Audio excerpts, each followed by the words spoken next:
Good morning. This is George Tkaczuk with RCM Wealth Advisors reporting to you from the CME Group trading floor in Chicago. I want to talk about the equity markets this morning.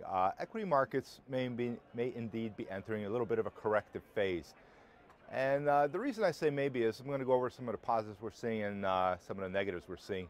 And let's start out with some of the negatives. If you just look at the indexes, basically the NASDAQ and the S&P, they're getting hammered. I mean, we've had so many high volume selling days. That's always what you see before a market starts going into a correction and probably deeper. However, we keep getting these snapback rallies, and that's pretty characteristic of what's going on this whole year. Right when the market looks like it wants to slip back in a correction, the indexes turn around and rally up. So the levels you should be looking at the S&P 500, it should hold the 1540 to 1530 level. If it can't hold that, then indeed it'll say maybe we're for sure slipping in a correction.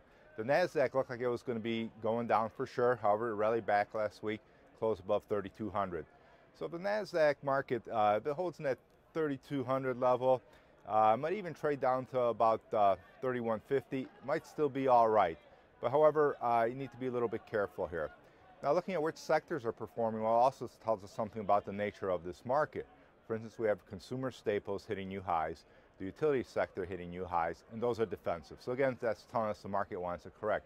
However, you also have the healthcare stocks also hitting new highs, and that's a mix of a bit of defensive outlook and also a bit of growth outlook, especially if you look at the biotech sector. The financials, just a little bit off their highs. Home builders look like they're correcting, and the energy sector and the technology sector looks like it got hit pretty hard. So also we see divergence in the small cap stocks. They're completely underperforming the larger cap stocks. So going forward in this market, what do you want to do? Well, you want to be very careful, you want to be cautious, and you want to maybe get into the big cap quality names. Now, healthcare, like I said, has been performing very well, and of course, if you look at the biotech stocks, you'd never even know that the general indexes were getting hit hard. You still have stocks performing very well, like Celgene, Biogen, Amgen, Gilead, Regeneron. The list just goes on and on. So another play I have for you today is something that's worth taking a look at is DaVita HealthCare. The symbol is DVA. They're involved in renal care, dialysis services they provide to people. They have about 1,800 such services in 43 states in the United States. They're trading now at about 121.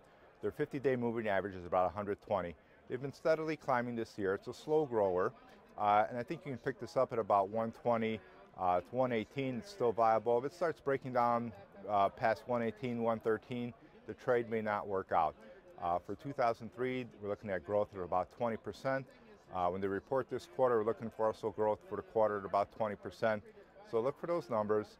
And again, be cautious, be careful, but you should divert your attention to the healthcare sector, specifically the biotechs. Thank you. This is George Tkaczuk for RCM Wealth Advisors reporting to you from the CME Group trading floor in Chicago.